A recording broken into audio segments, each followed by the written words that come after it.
ঈদের ছুটির পর রাজধানী ঢাকা আবার কর্মব্যস্ততার রূপ নিচ্ছে। তবে ঢাকায় ফেরার পথে চরম ভোগান্তির শিকার হচ্ছেন সাধারণ মানুষ। দেশের বিভিন্ন প্রান্ত থেকে ফিরতে থাকা মানুষদের ঠেকাতে হচ্ছে তীব্র যানজট, গণপরিবহনের সংকট ও দীর্ঘ অপেক্ষার। ঈদুল আজহার ছুটি শেষ মুহূর্তে রাজধানীমুখী কর্মজীবী মানুষ ও তাদের পরিবারের সদস্যদের ঢল নেমেছে। তবে তীব্র গরমের মধ্যে পরিবহন সংকট আর অতিরিক্ত ভাড়া চাওয়ায় চরম ভোগান্তির মধ্য দিয়ে ফিরতে হচ্ছে তাদের। সায়দাবাদ আন্তজেলা bus terminal, Jatrabari, Dolaipar bus stand এবং ঢাকা মাওয়া সড়কে গিয়ে দেখা যায় দুর্ভোগের চিত্র। কুমিল্লা থেকে সপরিবারে সায়দাবাদে আসা সরকারি চাকরিজীবী আমান বলেন, এবারের দীর্ঘ ছুটিতে বাড়ি গিয়ে বাবা মায়ের সঙ্গে ঈদ করার মজাটা পুরোপুরি উপভোগ করলাম। তাই ছুটি একদিন বাকি থাকতে এসে পড়লাম। ঈদের ছুটিতে বাড়ি যেতে আনন্দ লাগে, কিন্তু আসার সময় মনটা খুবই খারাপ লাগে, এটাই নিয়ম। কিছুই করার নেই। এদিকে যাত্রাবাড়ি, দোলাইপাড় ও পোস্তগোলা বাস স্ট্যান্ডে গিয়ে দেখা যায় দেশের দক্ষিণাঞ্চল থেকে দল বেঁধে যাত্রীরা ঢাকায় আসছেন। একদিকে গরম, অন্যদিকে মালপত্র নিয়ে পড়েছি চরম ভোগান্তিতে। অন্যদিকে সায়দাবাদ বাস টার্মিনাল থেকে যাত্রাবাড়ি ও যাত্রাবাড়ি থেকে ঢাকা মাওয়া সড়কের জুরাইন পর্যন্ত রাস্তা ও ফ্লাইওভারের ওপর যানজট দেখা যায়। ফলে তীব্র গরমের মধ্যে বিভিন্ন বয়সী নারী পুরুষ রাস্তায় নেমে মালপত্র এবং শিশুদের নিয়ে হেঁটে গন্তব্যে যেতে দেখা যাচ্ছে।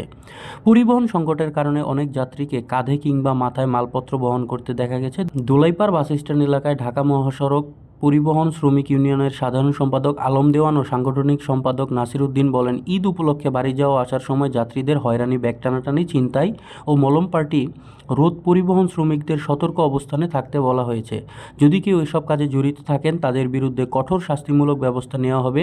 সিটি পরিবহনে অতিরিক্ত ভাড়া নেওয়া প্রসঙ্গে ঢাকা সড়ক পরিবহন মালিক সমিতির সদস্য সচিব হুমায়ুন আহমেদ বলেন, আমরা ঈদের আগে ছুটি থেকেই আমাদের সিটি পরিবহন বাস মালিক সমিতির নেতাদের যাত্রীদের কাছ থেকে অতিরিক্ত ভাড়া না নেওয়ার নির্দেশ দিয়েছি। যারা এই অতিরিক্ত ভাড়া নেবে তাদের বিরুদ্ধে ব্যবস্থা নেওয়া হবে। ইতিমধ্যে এ ধরনের কিছু পরিবহন চালক ও কন্ট্রাক্টরের বিরুদ্ধে ব্যবস্থা নেওয়া হয়েছে। তিনি আরও বলেন, জনসাধারণের নিরাপত্তা নিশ্চিতকরণের লক্ষ্যে কাজ করাই আমাদের লক্ষ্য। আলহামদুলিল্লাহ, এইবার ঈদে আমাদের এই জিনিসটা হয় না। এই জন্য হয় না, টানাটানি পর্যাপ্ত যাত্রী, যার জন্য টানাটানির কোনো ত্রুটি ছিল না। এবং আমরা যারা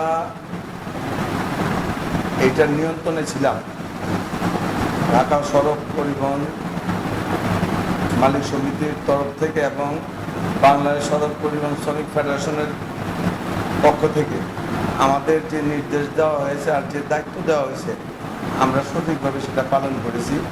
শ্রমিকদের নিয়ে এবং মালিকদের নিয়ে ঐক্যভাবে আমরা সব জায়গায় মুভ করেছি, যেন কোথাও কোনো অপ্রীতিকর ঘটনা না ঘটে, কোনো মলম পার্টি, কোনো ছিনতাই বাস, কোনো টানাটানি এগুলির জন্য না হয়। সেদিকে আমরা সবাই মালিক শ্রমিক সবাই এবং একসাথে আমরা মুভ করেছি। আর এই ধরনের কোনো ঘটনা ইনশাল্লাহ এবার ঘটে নাই। আর ভাড়া বৃদ্ধির কারণে যেদিকে ভাড়া বৃদ্ধি নেওয়া হয়েছে, ওইখানে আইন শৃঙ্খলা বাহিনী আমরা সাথে নিয়ে এটা দেখভাল করেছি আমরা। আর এছাড়া আর কোনো অপ্রীতিকর ঘটনা ঘটেনি। আমাদের পক্ষ, ঢাকা সড়ক পরিবহন মালিক সমিতির পক্ষ থেকে আমাদের উদ্যোগ নেওয়া আছে যে যাত্রী হয়রানি না করা এবং বাড়তি ভাড়া না নেওয়া এবং যাত্রীদের সাথে খারাপ আচরণ যেন না করে এবং যাত্রীদের সুন্দরভাবে যার যার গন্তব্যস্থানে নামায় দেওয়ার জন্য আমাদের ঢাকা সড়ক পরিবহন মালিক সমিতির পক্ষ থেকে আমাদের নির্দেশ দেওয়া আছে। এবং তার পাশাপাশি আমরা কোথাও কোনো হট্টগোল বা অরাজকতা যদি কখনো আমরা দেখি, সেখানে আমরা আইন শৃঙ্খলা বাহিনী সহযোগিতা নেই। আর আমরা যতটুকু চেষ্টা করি যে যাত্রীরা যেন হয়রানি না হয়, তারপরে হয়ে যায়, অনেক সময় হয়ে যায়। এইটা চেষ্টা করার পরও হয়, এটা অস্বীকার করার কোনো কিছু নাই। আমরা এই ধরনের যথেষ্ট চেষ্টা করছি আমরা। এই অবস্থা আমাদের।